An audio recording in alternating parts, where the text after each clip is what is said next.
Hello, everyone. Welcome back to the Melanin Margin, the weekly chat show where conversations about race are never off the table. We're your hosts, Quaviondre Williams. And Daquon Wilson. So let's get into this week's conversation. What's hot on the table this week? In an article written by Alicia Adijobi on Metro, we learn about how Ye, formerly known as Kanye West, is facing fresh backlash after disturbing scenes in his new music video where Pete Davidson is buried alive. The rapper released the black and white visuals for his single Easy featuring The Game, which has been lifted off of his new album Donda 2. One scene in the dark video features an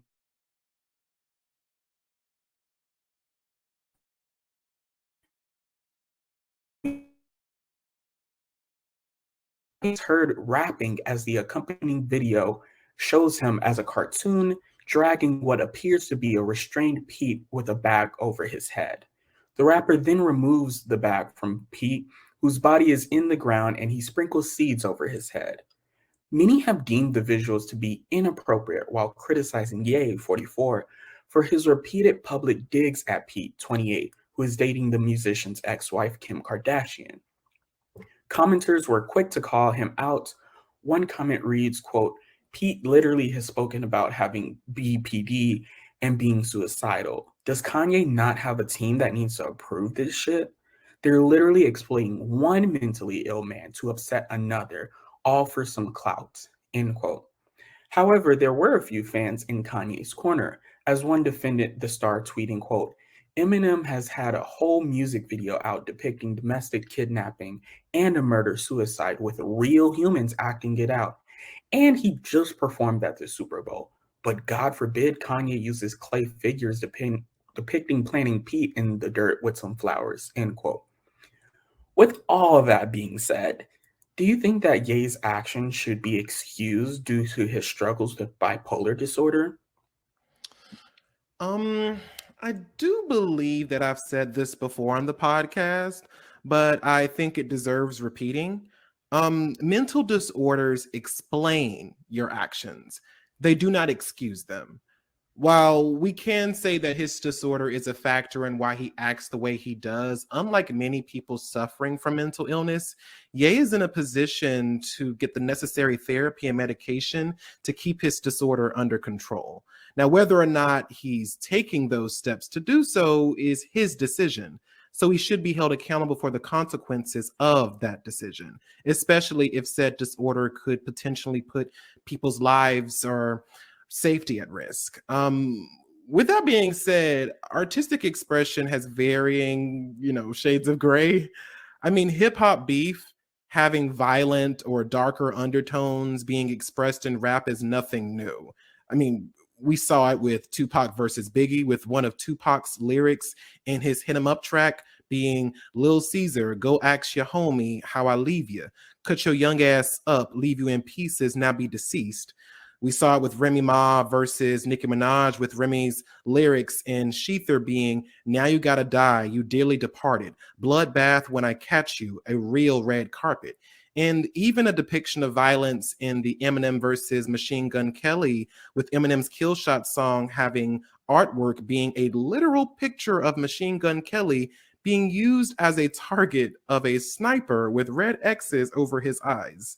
Now, while this violent form of musical expression can be a problem, and we've seen it escalate beyond pen and paper, I don't think that the backlash Ye is receiving for this very specific situation is fully warranted, especially when it comes from the same people who still blast Sheether, Hit 'em Up, or Kill Shot by Eminem. I've always disliked when rappers make diss tracks against specific people with threatening lyrics, but this is a very normal part of rap culture, a problematic element. Don't get me wrong. I think it definitely needs some, inspection, but it is a part of it. You know what I mean? What do you think, Daquon? It's one of these things where absolutely mental health illnesses are not an excuse for anything, especially Yeah. something like this. Like you said before, Kanye West is a man of much means. He's literally a billionaire, if not a multi-billionaire. So he has the resources to get medication if Hmm. medication isn't his zhuzh, therapy. And if that isn't his thing either, then he should have people on his team who he hires that can bring him down in moments where he feels like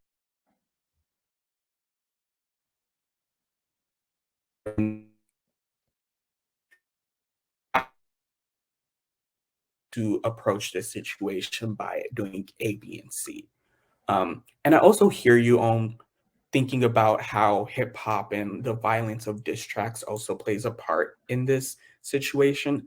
I think that one of the biggest problems in this situation is that it's someone who is in the rap scene where it's kind of understood what rap beefs are like and diss tracks and everything like that versus someone who's not in that scene at all. Because to my knowledge, Pete Davidson has not released any rap singles. He doesn't have a Hmm. mixtape, anything like that. So I think that kind of causes the problem because if it's two people within the culture, then it's kind of like almost more understood than somebody who's completely outside of the culture. Because yes, Yeah. comedians riff on each other all the time, but most comedians aren't talking about very violent things in their comedy sets. Um, so I do understand what you're saying. And I think that part of the reason why there is such outrage for this particular situation is not just the situation itself, but everything that is going on around Ye right now, Yeah. whether it's Yeah. this beef with Pete Davidson, his very messy divorce with Kim Kardashian, and all like the pressure that she feels and everything that she feels in this moment. So I think Yeah. that it is a culminating effect. Yeah, I agree. I think that, like I said, for this very specific circumstance, if we're taking this like out by itself, I don't think that the outrage is warranted. But I also do think, and I do understand where you're coming from, where like this may be a culmination of all of the situations that he's been doing, especially with Kim Kardashian. I mean, Ye has been displaying some very stalker-like behavior following his divorce from Hmm. Kim Kardashian. To I say the mean, least. to say the least. I've seen online recently that people have been turning the conversation to blaming the victim rather than the perpetrator. You know, I've seen several people trivializing Ye's actions against Kim by saying things like, well, we tried to warn you about him and this is what you get, or even going as far as to say that this is what she deserves. And I want to first start off by saying that over here on the Melanin Margin, we stand with women and any victim of an abusive situation. Now, Period. the Kardashians and the Jenners as a whole have had questionable behavior and are incredibly problematic in their own very specific ways, to which they should absolutely be held accountable for. However, in no way, shape, fashion, or form does this excuse Ye's behavior right now. I think a lot of you are using this situation that Kim and Ye are going through as a way to showcase your hatred or dislike for Kim, and that's a problem. Defending a stalker's actions is not your way of taking a stand against the Kardashians. I mean, right, Daquon? Yeah, and I think that also begs an interesting question. If this was a regular person, somebody that's not super famous like Ye or Kim Kardashian and doesn't get that same reaction from the public, if this was a regular person, do you think that the response would be the same? I do not. I do not think the response would be the same at all. While this may not have escalated any further yet, I do think that our society has a history of not believing women when they tell others about creepy or dangerous men until after something life threatening has occurred. I mean, we need to stop trivializing and romanticizing red flag behavior. Right. If someone doesn't want to be with you, leave them alone. If someone says don't do X, Y, and Z, respect their boundaries. And when people tell you someone may be dangerous or scary, believe them before they become that person's next victim. Now, listen, I don't know what's going on behind closed doors between Kim and Ye, but from the messages that Ye has leaked online, there is definitely stalker behavior going on. I mean, I don't know if you read about this, Daquan, but in one of the messages, Kim asked him, why can't he keep their personal conversations in private, to which Ye responds, "Oh, because I got a text from my favorite person in the world. I'm your number one fan, and why wouldn't I tell everyone?" And his consistent jabs at her current boyfriend is giving very much "if I can't love you, no one can" kind of vibes, and it's not cute. Yeah, and I also think that it's something where I feel like this is just a manifestation of toxic masculinity because I think Mm-hmm. a lot of times we see that, the man, regardless of whether the woman currently wants him or not, like him being pursuing her and being like, oh, if I can't have you, nobody else can, and like creating beef with a new boyfriend to like try to get his woman back. I think that is seen so many times in media, and it's so normalized for just regular everyday people that when we see it at this grand of a stage, it's like, okay, maybe this is a little weird. Maybe we should be doing something about it. But I also think that it's a perfect reminder that no matter how big you get, you could be a global superstar, but if you are a woman, you can still be affected by the patriarchy. And I think we are seeing this in this situation. So I don't think that the response would be the same if it was just a regular Yeah, everyday person. I feel like it would just be completely normalized. And we even see this in movies and TV shows where it's like, oh, they may have broke up, but the man worked so hard to get his woman back and like did all of yeah, these things. And it's like, if we really analyze what it is, that is manipulation and coercion and so many yeah. different problematic aspects of toxic masculinity.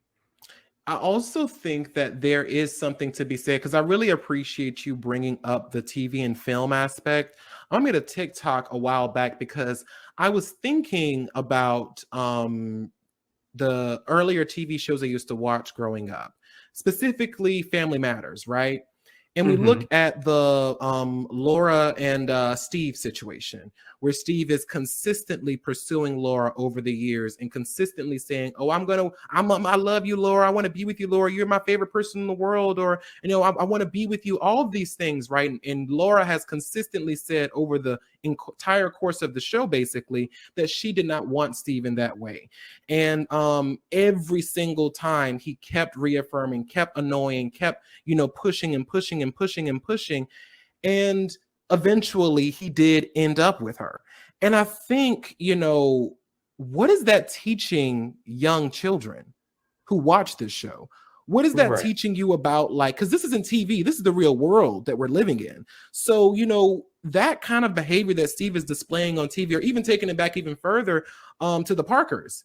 You know what I'm saying? With Miss Parker chasing after Professor Ogilvy, who has told her several times over and over again, "I don't want you." And then at the end of the show, she gets him. So I'm saying, what do you think that teaches kids growing up, taking in this kind of media, that's something to aspire to, that if someone says, "I don't want to be with you," that's something that you should just, well, I'm going to wear you down. Eventually, you'll want to be with me. Right. It absolutely teaches that message. It teaches it that, if somebody says no, that's a no for right now, but you can make it a yes later. And that's Exactly. an absolutely disgusting mindset to happen because if somebody says no, it's no, Yeah. period, point blank. And so doing all of these things to try to get at someone is not getting to a true relationship with that person. You're Yeah. basically creating a situation where they have to be with you just to pacify you. Because regardless, you are going to basically try to ruin every other relationship in their life until they get with you, and then you can be happy. And it's like, you are prioritizing yourself over another human being and trying to mess with their own free will. Like, that is completely selfish. It's to me, it's honestly borderline in a way Stockholm syndrome, like in a very different way, because it's almost like, you start to sympathize with the person that's basically terrorizing you. So you're like, well, maybe he's not as bad, or maybe if I just give him a chance, or all that crazy stuff. And I think that it's also really indicative of like the way our society is geared when it comes to teaching children what they should or shouldn't do. Because, like, when I look back on me being younger, I don't believe that TV, raises children. But I do believe that it does have a sort of influence on you. And I think Mhm. that it comes from, just if that's the only media you take in, or if your mom or your dad or your parents are reaffirming or reassessing what you're doing and what you're taking in and reaffirming, hey, this is not okay, or hey, this is funny, but this is not what you should do in real life. Because I think that even as a kid, being in middle school or high school, you think, oh, well, if I ask this guy out right now, maybe he doesn't like me, but I'm just going to keep asking over time, and maybe one day he'll give me a shot. And it's really sad because, while this is a problematic part of our society, it is so strategically reinforced in so many different forms of media, not just the books, but in TV, film, in everything. And like it's almost like the kind of a snake eating its own tail thing, where it's like it's both influencing it, but it's also a reflection in culture. So where did it start? Where does it begin? Kind of situation. And Right. have you seen that in your schools before too, where you would see maybe one of your friends or somebody in your life was like, oh, they said no, but I'm gonna keep trying. I'm gonna keep trying until I eventually get a yeah. Yeah, I've seen that so many times, and honestly, I know of relationships that are here, like, happening right now that happened because of a result of that, and I think that it ends up being something where so often you think that you should reward people putting in effort, that because somebody Mm. put in that effort that they deserve something, and it's like, no, when it comes to relationships and human beings, nobody deserves a relationship.